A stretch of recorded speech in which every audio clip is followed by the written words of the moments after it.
Good evening, everyone. You're listening to the PNE Flagship Podcast, live, technically, not live on YouTube, part of the TalkSport Network and sponsored by Trade Windows. Preston, full-time result yesterday. Preston North End 2, Leicester 1. Normally, I was going to run through a bit of the news beforehand, but let's get straight into it as I can see Daniel Critchley has arrived into the chat at perfect timing. Yeah. Critch, what you think of that yesterday? Did you pick as your tan improved from yesterday, sat in that sun or what? Oh, he's struggling with the audio. Nothing more professional. Yeah. Right, we'll hand it over to Darren. Darren, seen you before the game yesterday. Yes. What was that like yesterday? Oh, well, what a team performance that was. I think from the start of the game till right towards the end, everyone did the jobs well. It was just a brilliant performance from every single player on that pitch, even the subs as well. Everyone played their part in that game. Yeah, definitely. Nathan, I know you couldn't get to Deepdale yesterday. You're on the Ipswich game next week. What was it like? So you probably get a different aspect watching it on the TV. What was it, by legal means, of course? What was it like? Yeah, I get through the iFollow. And yeah, it was different. Obviously, it's different when you're on the ground. Obviously, you've not got the atmosphere, but do you know what? The shape was really good. I was concerned about him getting down the wings, the fast players. They had that number 7 early on. First 20 minutes, I was a little bit nervous. But Thierry Small dealt with it really well. And yeah, the shape were great. Yeah, nothing but positive, really. Just similar to what Darren said. What did the atmosphere sound like on TV? I'm curious. It doesn't always come through because I honestly thought, Nathan, yesterday, like you'll see people say, oh, great atmosphere at Deepdale. And sometimes you're like, nah, it was all right. Yesterday, I'm not even like putting smoke underneath it. That was the best atmosphere I've heard at Deepdale, I think, since COVID. I can't remember a time after COVID where it's been. There might be one game, maybe Black. I think it was a better atmosphere than when we beat Blackpool. Honestly, I do. Yeah, it was good. It was just normal obviously, until the goal. When the goal happened, it was just bouncing since then. And then, honestly, when we put that second one in, it was just, the camera was shaking. You could see like everyone was like that happy. The actual camera was shaking when Millie was scoring. It was just like, it was rocking. Yeah, good. I was shouting all over my living room. I was going mad. I felt sorry for neighbours. We had a great view of, the ball that Small played where he just bent it round the defence. We had a great view of that from, you could just, as soon as it left his boot, you thought, goal. Yeah. But Critch, have you sorted your audio issues out or is it working? I can hear you. Can you hear me? Yeah, we can hear you, Critch. Whereabouts are you? Well, you can guess where I am. I don't want to say the name of the place. Hey, I hope you're on hands-free. Oh, of course, my friend, of course. I've already had a legal notice from Twitter for uploading a video from Sky Sports. So if anyone tries to find our account on social media, on Twitter, it's been suspended. They're not having it. So I don't want any more legal claims against us. But yeah, so Darren, you were saying earlier that you got to Deepdale earlier to have a look at the mural. What was your overall thoughts? That was cracking, wasn't it? Brilliant, that stuff. Absolutely brilliant. It's just a real refreshing look to obviously the wall that originally was there. Obviously, it's a big wall, isn't it? Stretches all the way down from the town end to right at the front of the stadium as well. And it's just an absolutely brilliant piece of artwork showing the history of Deepdale from obviously its origins as a cricket club, and then going through to obviously the founding members of the Football League. Obviously winning the first inaugural season as well of the Football League, Invincibles. I'll add that as well. Winning the FA Cup and the League Cup and the League double in that season. And it's just a brilliant bit of artwork as well, showing the full history of North End. I think we should have it more around the ground as well. It just lifts up the ground. And brilliant piece of artwork from Sean Sharp. He's done really, really well on that. Yeah, definitely. Maybe they're just saving a bit more space, for when we get promoted this season after that amazing performance yesterday. I can just see it now, Ben Whiteman lifting the playoff trophy up them steps up Wembley. A true PNE legend. Did Alan Brown play yesterday? Did he get on the bench for something? Oh, no. I don't think he was even on the bench as well. Oh, that's surprising, isn't it? Right. Let's get into the actual game itself. And as I say, Deepdale was sunshine personified, a phrase I've never said before, probably never will say again. It was absolutely boiling. Critch, were you on the town end of the Finney? I was in Kelly. Right. What was the atmosphere actually like in there? Because we can obviously hear it from the Invincibles, and it did sound louder than normal. What's it like being in the middle of it? Well, for me, it felt really loud. It felt like they were singing almost it the was. entire game. Yeah. Darren, would you say the same? Obviously, you were sitting on the town. Yeah, the atmosphere were brilliant, especially when Millie scored that second goal as well. I think everybody was up on their feet then until the final whistle. It was such an absolutely brilliant atmosphere. And I think I was like getting smacked to the back of my head from like some 60-year-old bloke behind me when that Millie goal came in. He was on the town end and he said it was buzzing. Obviously, he's a season ticket holder on there, and my granddad as well. And he was saying it was buzzing. He was over the moon yesterday when I texted him.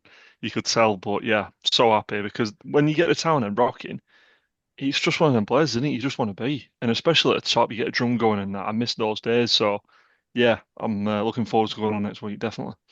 Yeah, we need to keep it going. The last thing we need now, because I know people will say, "Oh, it's just the players have got to do it to get the fans involved." But I tell you what, if Deepdale, nobody will come to Deepdale and have an easy game with the atmosphere like that. The players, you could tell were feeding off that atmosphere. It's no coincidence that game yesterday, like the players just felt like they would go in that extra little bit. And obviously when you've got the atmosphere like that, I seen Thierry Small put a post on Instagram saying amazing atmosphere yesterday. And I was thinking about last season. I can't imagine a time, unless they were just lying straight to our faces, where a player would have said, amazing atmosphere at Deepdale yesterday. So what an impression it's probably given. He must be thinking, wow, it's like this every week. I feel a bit sorry for him when we play, I don't know, whole midweek on a cold Tuesday night in November. We need to, I know like it's only the atmosphere. We need to keep that up. If Deepdale's like that every week, we can make it a real fortress. And so I don't know if you can do anything to get the atmosphere like that, but we need to keep the atmosphere like that because it was absolutely fantastic yesterday. Yeah, I think several managers have mentioned it. Obviously, Lowe was big on it, weren't he? Eckenbottom, they've all kind of said we need you to be that 12th man. I mean, I think I was listening or reading, not too sure about Gareth Ainsworth, what he said about it. And he said, when you get Deepdale going, it doesn't matter who turned up. I think it was in the North End Souls, but maybe. We were confident, whoever turned up, we was confident we were going to beat them. They might have been top of the table, could have been a big team, but we'd beat anyone. On our day, we'd beat them. It doesn't matter. And that's the power of Deepdale. When it gets going, it can be that fortress. And I think yesterday, that atmosphere didn't give us that second goal, but it gave us that belief. Even though we conceded one, we kept our heads up and we kept going. So, yeah, I think it's going to be key to season Deepdale, definitely. Yeah, definitely. I was saying that, like, so say if first game of the season, there was probably some people that took their kids on for the first time yesterday because new season, you think, right, we'll take them on this season. And I used to say last season, like, if you're a kid, you think you're not really that bothered about going back. But I think any kids that were on yesterday are going to be like, Mum, Dad, good memory. Take me back on there. Take me back on there. And that's what you want to create because, I don't know, I just thought the atmosphere was fantastic yesterday. But anyway, let's move on to the game. And I think, obviously, Leicester had more of the possession, but that first half, I can't think of a chance or a save that Everson had to make. I was going in at halftime disappointed we was only 1-0 up. I was thinking, have we missed our chance? But that first half, I thought Nathan was really impressive. Yeah, definitely, yeah. I was just concerned before the match about the quality that they had, but like I said, I can't really think about too many chances that they had on target. I thought Thierry Small dealt with that lad down the right wing, number 7. He looked quite tricky early on. I was a little bit worried about what it might grow into in the second half, but yeah, dealt with it really, really well. And yeah, if anything, I wanted to go in 2-3-0 up, start taking a bit more chances. But yeah, we dealt with them really, really well. Yeah, definitely. That first half just felt like it was Mavididi down the left-hand side trying to get in, and he couldn't really get in. They give the ball to Ayew who try and pin Story, and it just felt like there was nothing for them that they couldn't get through us, could they? And on the counter-attack, Alfie Devine, I know he got his goal, which we'll talk about in a sec, but I feel like his balls, the second he'd get the ball inside our half, straight away, head up, where's Osmajic?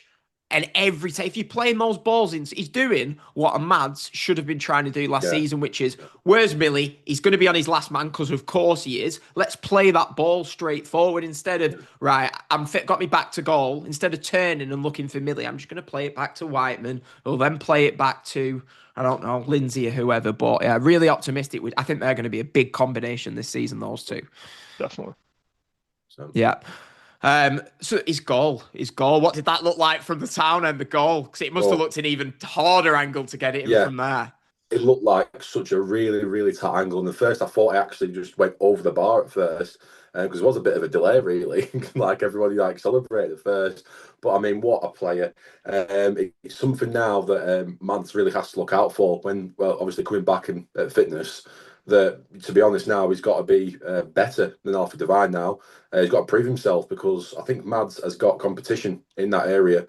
Alfie Devine's got lots of quality. We heard about that prior to him coming on loan, but we didn't know obviously how good he was. He's obviously had his first start at Preston, and personally for me, I think he's going to start against Ipswich as well. Yeah, he is. Obviously, I'm not sure if Mads is back by then. I think he said he missed a game, but I don't know what Critch, Nathan, what you think. I'm not sure if Mads gets back in the team. He doesn't right now. No? Yeah. Nope.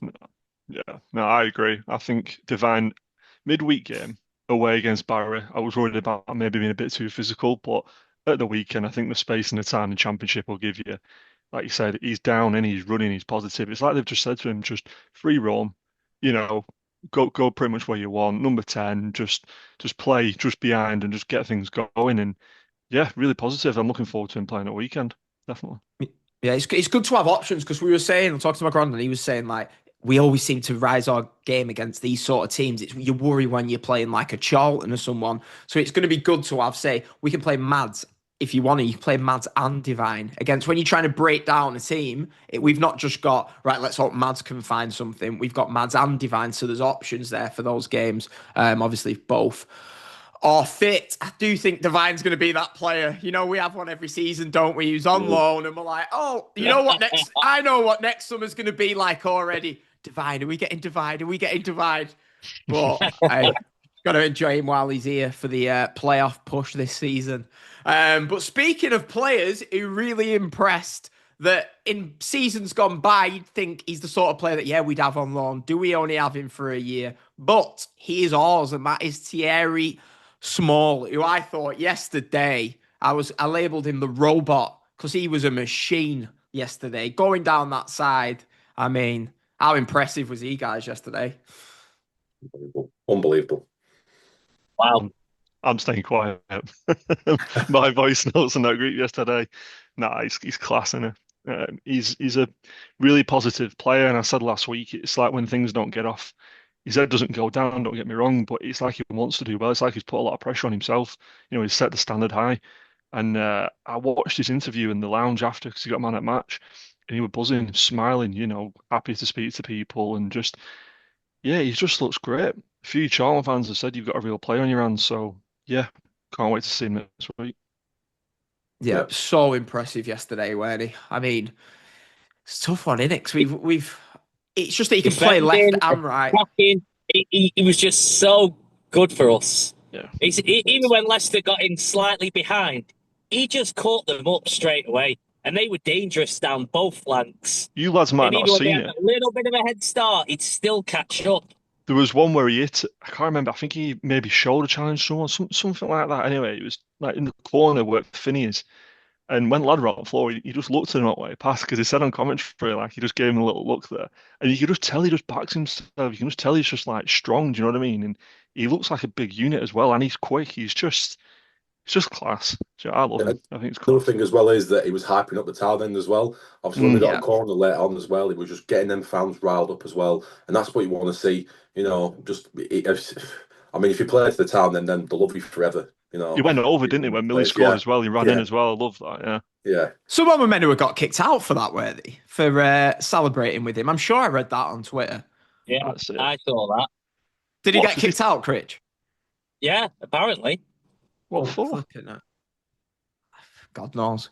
But yeah, Small yesterday, it's just to have a permanent signing who just impresses like that. That's it. And I think, what is he, 20, 21? I think he's still 20. Is he still 20? I think he's still 20.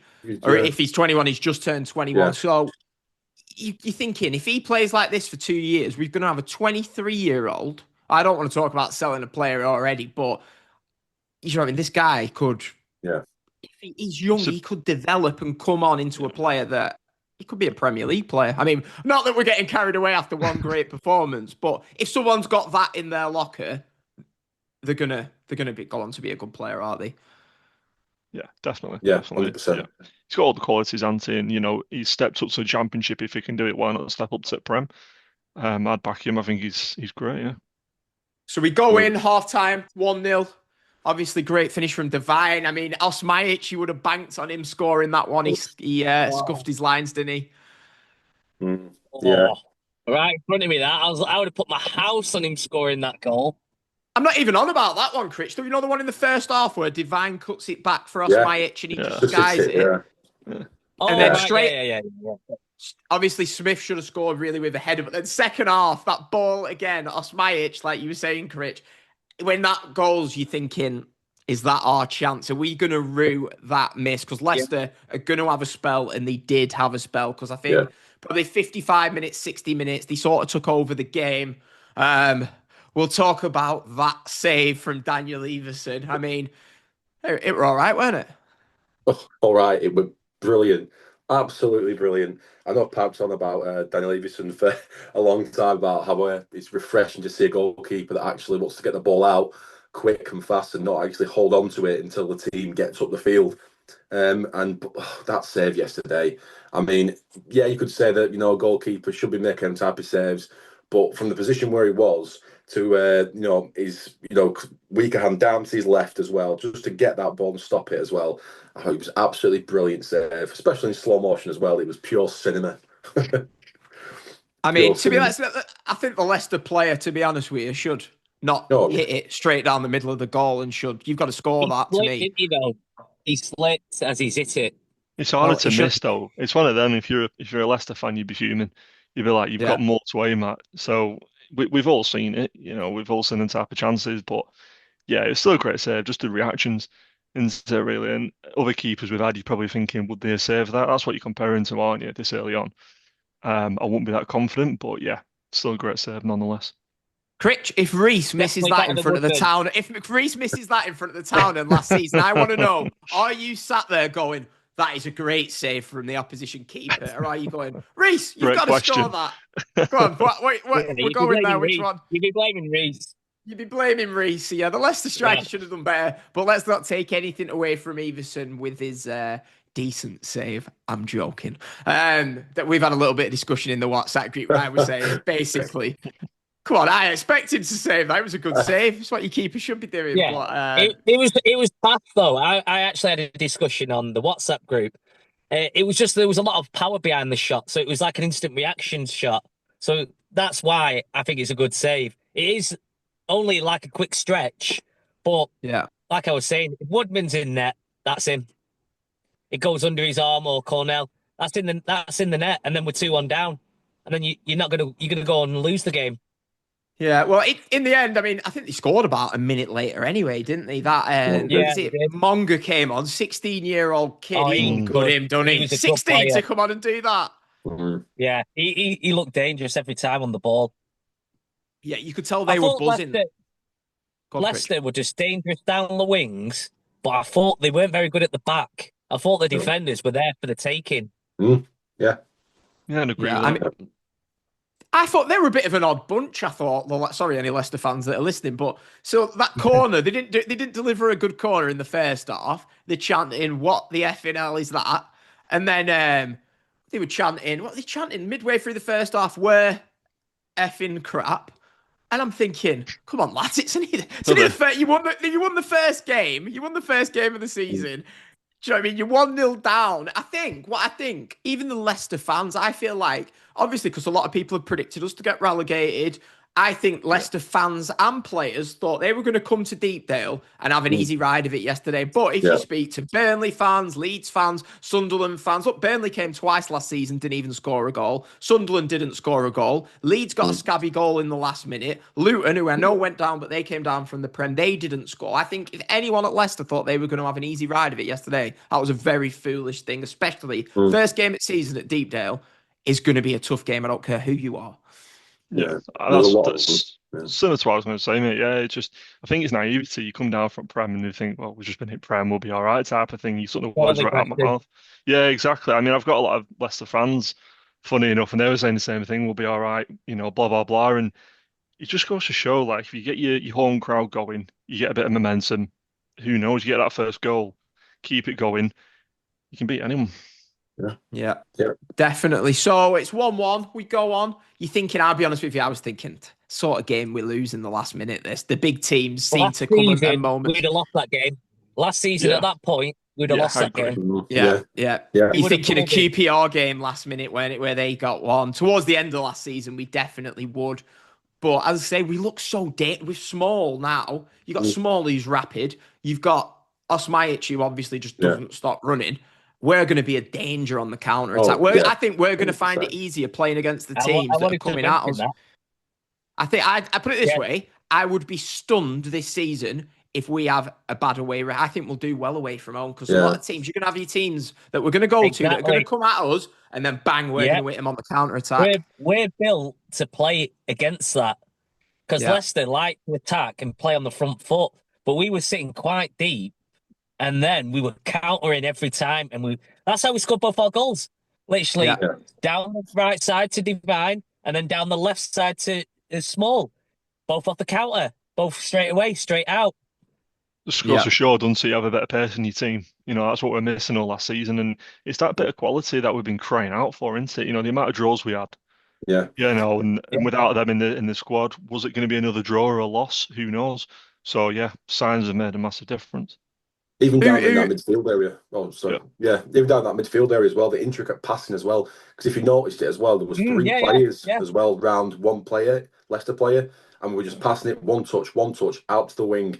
Honestly, I've never seen us play like that before, and I was really, really impressed. Really impressed. They must have shown the podcast, the Barrow podcast to the team in training, and probably said, "Listen to these four guys here. Just to go out and put a better performance in." That might explain the dirty look I got, Darren, just after I'd left you. We won't talk about that. But I'm not looking forward to next week. You saying that, mate? I don't know what's going to happen to me. You're right. Where was I even going with this? So, man of the match. Who's people's man of the matches from yesterday? Well, Small. The obvious one, Small. Yeah. You're all going Small? No, actually. No, I'm not going Small, though. Because I think everyone will go Small, and I'm not going to argue. But you could literally pick from a massive bunch. I think most of the team played really well. Do you know what? It really impressed me yesterday? McCann. Ali McCann. Yeah, see, that's really what I was going to say. Me. I thought McCann was here, there, and everywhere. Yeah, blood on his head, blood on his head, blood on his shirt. He's just absolute warrior yesterday, and he had such an amazing game yesterday, and it wasn't talked about enough. Ali McCann, brilliant.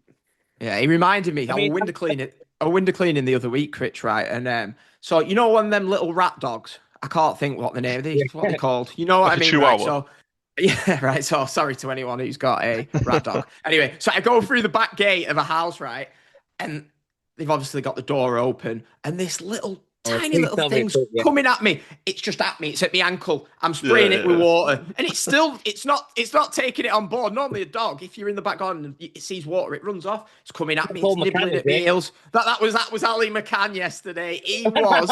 I'm not going to say he was a rat dog. He was a Chihuahua. He was not. He was a Jack Russell. He just didn't. I don't know. Yeah, he was right. But I tell you what, I don't know how this is going to go because in the group yesterday, I think a few people thought, I don't think he was great. And then others were like, he was great. I thought Ben Whiteman yesterday was fantastic. I've seen people say man of the match for him. Now, I thought he was all right, but I wouldn't have said he was man of the match. Same with Story. I've seen people say, Story man of the match. And I'm like, he was all right, but I wouldn't have said he was the best player on the pitch. It was a good performance for them too. That's what I'd say to that, compared to other performances they've done. I think it's a really good performance for them. But it's like McCann. He does it consistently, doesn't he? All the time. That's his game. And that's why he's not going to stand out and be a man of the match performance yesterday because he does it consistently, to be fair. He never stops. The amount of times you saw him last season, he's everywhere. So, yeah, I don't know. It's a tricky one, but Small for me, definitely. Yeah. See, I think Story, I'll be honest with you, I think he was the best of the three at centre back. I think he was definitely the best. I thought Gibson, he didn't have as good a game as I think as he normally does, but he still was fine. But I thought Story for me did stand out in those back three. He had Jordan Ayew. I thought he did well with Jordan Ayew in that first half. But yeah, I mean, I'm going. I say Ben White. I just thought he was brilliant. I think he was just playing balls forward, which last season, there was only one occasion where he played it backwards, and that was the start of the second half. But for him, like last season, he was almost the deepest player that we had on the pitch at times last season, and it just felt like he was about 10 yards further forward, and the balls that he were playing, maybe he'd just been watching Divine, but he was playing balls forward. And if you think the ball that he played at Bristol City, that played in Osmajic in the second half, he looked like he was trying to find those balls a bit. That was a good more. Pass. Maybe it's just not having a certain lazy number 9 that he knows ain't going to run for him. He feels like he can play these balls further forward, or even play them up to Smith. Can we just have a little bit of a comparison? How many's Reece scored and how many's Millie scored? I just need an update. I think is this going to be a running theme this season? Are we going 2-0 Osmajic? We're going to have to. Millie's winning, yeah. We'll have to have a resection of the show 5 minutes every week. We will. We will. We'll have its own dedicated section so we don't get any comments saying, why are you still talking about him? He went last season. I think we probably mentioned Woodman and Reece every week, every episode that we've done so far. That's my fault. It's my fault as well. I can't help, Critch, because me and you debated that much about Reece last season. Whenever I look at that smile, I'm thinking I'm going to bring up Reece here. Just to add, just before we move on, I think it was we touched on it last week. The midfield, who they're going to leave out, and he went with Whiteman and McCann. When I saw Thor on that bench, I was like, "It's a big call," because he's a really, really good player, isn't he, for us? It was a big call that, and he's going with them two, and then Divine forward, and it was a right call. Obviously, you have Thor in that midfield. Is he going to have that tackling, that ability, that getting around like them two have? Probably not. So it was a massive call, and it worked out. So I think it's a really, really, big call to make. I don't even think it's a big call. Yeah, I don't think it's. I just think it's. People aren't going to like. I think Whiteman's better than Tanarsson. So to me, you play Whiteman. McCann if he's fit, is on the team sheet, one of the first names. So if you play in with the midfield 3 in the middle, I think Whiteman, McCann, it's just, unfortunately for Tanarsson. You saw that yesterday. It's more balanced, isn't it? It's a bit more of a passing player, but they work together better than Tanarsson and someone else, definitely. Yeah. They do, definitely. Millie played well together as well. Like the way they were trying to link up, I thought that was really good and refreshing to see. Yeah, it was relieving to see, especially with Jefferson being out. It was a relief seeing them link up, definitely. Yeah, definitely. Anyway, so like they were feeding off each other. Yeah. Anyone got anything more to say about Leicester game? Any other points you want to get across? Just maybe wrap it up. Overall thoughts on the game. Brilliant performance, and we need to play like that every single game. Obviously, we need to keep fit. Fitness is a big thing as well. Players look fit as well, like they've been putting in the work and the effort, because they all looked really, really good quality. And then long may this continue. If we play like this every single game, forget playoffs, we'll be champions of this league. Yeah, I'm just relieved. I think after that midweek game at Barra, I was thinking, ex-Prem side, we've got a few injuries. I was so nervous, but it finished, and I said to my dad, I'm in shock. We've just beat Leicester. Do you know what I mean? I was in shock all day yesterday. So I'm looking forward to the next game. And like Darren said, we just need to keep that going now. Keep that momentum going. Be positive at Deepdale.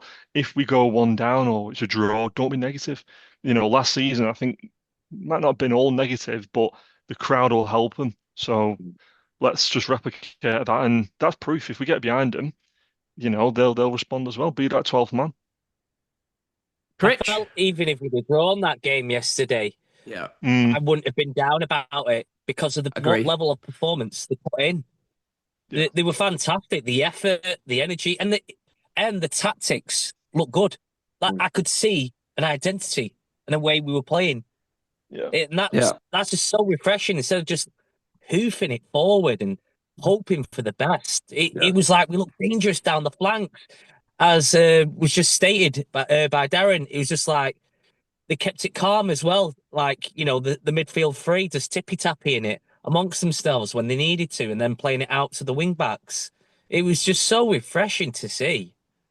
Yeah, I think to find that second wind as well, because there was a spell after the hour, I think it did look like we'd got a little bit tired, and then they found a second wind. But I think it'd be really good for them, because if you think about it, QPR last week, we played 3 games in 7 days. QPR last week in London was like 25 degrees. Everyone who went said it was absolutely roasting. Tuesday at Barrow was like a heat wave. Like, it was absolutely roasting. Yesterday, seriously, I felt my face burning. So they've had 3 games in 7 days in really hot conditions that you're probably not going to play in for the rest of the season. So I think it's really good for them now to have a week off. I'm glad we've no midweek game, and we've got 7 days to sort of like, now I feel like pre-season. I know that it's the league and the cup, but you feel like pre-season is completed now. We're into the season. They can have, I don't know, 3 or 4 days on the training pitch this week and head into the Ipswich game next Saturday. I'm going to be watching them at 12 o'clock, see if they obviously got knocked out of the cup to Bromley on penalties. Benham played all right, actually, in that game. They didn't look great at Birmingham, got a result. But yeah, Ipswich next Saturday. The predictions for this week. I know I went 0-0. What did everyone went? Someone said 2-1, definitely. Critch. Come on, we all know who said 2-1 and Millie to score. We all know who said it. Right, so Critch is off the mark then. Darren, did you say 1-0? I said 1-0 to us, yeah. 1-0. I think Nathan, you said 1-1 and I said 0-0. So yeah, Critch, you're the only. Oh, somehow Critch is the only person off the mark. So we still not thought of the forfeit for the losing person. But I'd say Ipswich next Saturday. Look, I'll be honest with you. I would take, if we can just get one more win out of Ipswich and Portsmouth, to get 7 points out of these 4 games would be brilliant. But what are we hoping for next week? I'd take a performance like yesterday. What you were saying, Critch. If we'd have drawn yesterday, I wouldn't have come here on criticised. Yeah, if we'd have drawn yesterday, I still wouldn't have been negative. It would have been like, well, you know what? They give it their all. You know, the atmosphere was great. The team give everything. But even when it went 1-1, I still believed we could go on to win it. And that was a rarity. Like last season, and I never thought that. So with that said, why do you think we're going to get beat to Ipswich? What's your prediction? No, I don't know. I think I'm going to go 2-1 again. 2-1 again. Let's do it. Let's go for another win. Darren, I think Ipswich have a lot of danger in the attack. Yeah. We'll head over to Darren for more positivity. Yeah, I think we'll win again. But I think we will keep our first clean sheet. So I think it's going to be 2-0 to Preston. Oh, I like it. Nathan? Yeah, I think after that performance last week, I think momentum, I'm going 2-0 as well. I think the atmosphere, no, I do. I think, the results that we've got, you'd have took it before, but I'm just keen to get away from this, it's a good performance, the result don't matter type of thing. Like, it's a results business. The only thing that matters on the league is 3 points. How many games have we played well, but we got a draw or got beat? Doesn't matter. So we want to win, obviously, so 2-0. Keep that momentum going, especially at home. If it was away, I think it'd be a bit different, but at home again, 2-0. Ipswich, best team in the league. We'll get beat 2-1. Get beat 2-1. I can't. We'll all be wrong, yeah. I think Ipswich, I think they're just a step above. Obviously, as I said, good time to play these teams, but I think Ipswich will have too much for us. But I say, if we can keep the atmosphere going next Saturday, if we go 1-0 down early on. Again. Yeah. Get that atmosphere again. Yeah. Then who knows? Critch, are you on next Saturday? I'm at Creamfields next Saturday. Oh, you're at Creamfield. I was going to say I want Critch at the bottom of that town end. Like you have the ultras with a megaphone, like getting the town end going. I want that to be you. You want to get one of them flags, Critch? I'll do that if I need to. Creamfields next week. So anyone listening, we better say that actually. So there will not be a flagship next Sunday because I can't be as cool as the kids at Creamfield. I'm going to watch grown men pro wrestling their underpants at the O2 Arena next Sunday. We will be doing the flagship on Monday. I'll have it out Monday evening. Is everyone good for Monday, or is anyone got? I am playing football Monday evening, but just depends what time. We'll work it around you, Critch. But I tell you what, I'm considering going Portsmouth. We'll get beat to Ipswich 2-1. I'll be like, man, I might not go. But I was thinking, should I just drive to Portsmouth? But yeah, I think that's everything. Sorry, Darren, there was a little bit of transfer news we've been linked to from Alan Nixon. Yeah. So it's reported now, obviously, the player we're going to potentially buy, Idriga Johnson, who is the son of, obviously, the famous footballer Idriga Johnson. Looking now likely that, obviously, they're saying that money's currently not there, but we may be looking for a loan deal now, potentially, for him. I think his eyes are towards England, and he wants to play, obviously, get his foot in the door, obviously, in English football, sorry. And really, I think it'd be a good move for him. I think we do need another striker. So yeah, potentially, a good loan deal for him. But there is obviously interest from other clubs. I think a Belgian club's in for him as well. I think they've got Dutch club is in for him. Yeah. There's a few clubs after him, but again, hopefully we can get that over the line. Yep, and we've also had some other news that someone put in our WhatsApp group this morning. That is Alan Nixon. Preston are hoping old boss David Moyes will do them a favour by sending midfield star Harrison Armstrong. North End are keen for a loan deal, because of course we are, for the top Everton prospect who was a standout for Derby last season. The Rams are also keen on Armstrong, so Moyes will have a decision to make. Moyes, look, David, you did us a big favour by taking Jordan Hugill for all those millions all those years ago that nobody bothered to reinvest, by the way.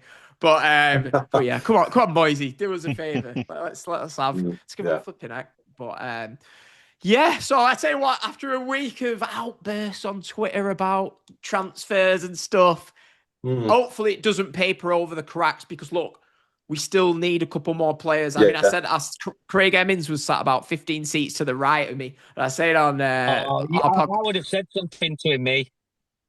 Yeah, I know, but I don't want to burst into someone. I know you would. But anyway, so when we scored, right, I looked to my left towards the town end, and there's this guy, and I can see him going like that, and he's like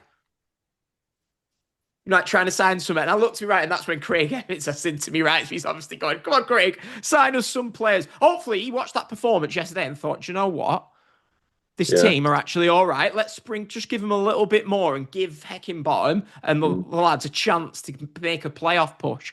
But anyway, playoff pushes. Who would have thought after that Barrow podcast, playoff pushes would have even been mentioned? No, at least we've not got carried away. Realistic. It's mid-table. It's still mid-table. We've got to get that point. We've got to think about surviving and then focus on how high we can finish. What are we on about? It's not going down. We're going top six, aren't we? What you don't know is it's a long, tough season yet. Come on. Let's not get above ourselves. I'm not having that this team's going to be in a rally. We all seen that team yesterday. No, I don't think 11. I don't think so, but let's just take it game at a time. I'm telling you right now, that starting 11 yesterday that played is better than the starting 11 that finished 10th. I'm telling you that right now. People say Liam Miller. Yeah. I'm sorry, I'd sooner have Thierry Small on the left than Liam Miller. Oh, it's a big statement. You know what? People are going to be quoting Rizdale about this top six. I'm going to be quoting that, Darren. Daniel, sorry. Me and Peter think the aim's top six, so that's good enough for me. But yeah, I think what's everyone's plans for today then? Critch, where are you off? I'm guessing the gym. Or are you going to? I'm working. No good. Right. Grafting. I thought you'd have some of them. I thought you'd had some of them white Maltesers and they just melted down your top. No, I can't eat them. Nathan, a family day, bit of DIY. No Ipswich against Southampton for you, my friend. No. Well, I'm going for a nice carvery. Sister-in-law's birthday, so nice carvery. And then, I've got a lot to do. I'm expecting a little girl in November, so got a new room to put together and everything. So, fun of being a dad. Cheers, I mate. think that's even more of an excuse for yourself, Nathan, to be like, look, I ain't going to be able to do this in 3 months. So today involves Ipswich, Southampton. Today involves Chelsea Palace. Today involves Man United, Arsenal. You do the DIY yourself. Listen, to be fair, when I was watching it yesterday, Mrs. took little lad to her mum's, so I've got peace and quiet. Do you know what I mean? But no, nice pint tonight, maybe, when I've finished. Looking forward to it already. Darren, plans for today? Oh, just Sunday shopping, maybe a bit of go for a walk with dog later, and then football. Some cracking games on today, like you just said there. So yeah, looking forward to them later on. Yeah, United, Arsenal. Whoever wins that game, the other team's fans are going to be in meltdown. Yeah, that's why I want to watch. United are 3-1 to win today, aren't they? Are they? Yeah, they're playing Arsenal, though, aren't they? Arsenal, good record at. United are at home, aren't they? Yeah, that's even more of a concern, I think, because they don't really do well at home. They've got a lot riding on it, haven't they? They've hyped it up pre-season and all that, so they've signed a lot of players, a big amount. Yeah. A lot of pressure. Yeah, well, we can talk about Man United next season when we're previewing the Premier League game between Man United and North End. So, right, I hope you've all enjoyed the show, everyone. We will be back next Monday. Go on, Critch. Go on if you must. Shout out to the wife who I dragged to the football yesterday. Scoring points. Yeah, scoring points. Right. See you later, everyone. Come on. Got the point. Pitch you all next week, everyone. Come on, Critch. Go on, who else are you plugging? The dog? Just my mate Dale. My mate Dale, who predicted Preston North End to get 2 points in 2 months. Good prediction, mate. Good prediction. Speak to you next week, everyone.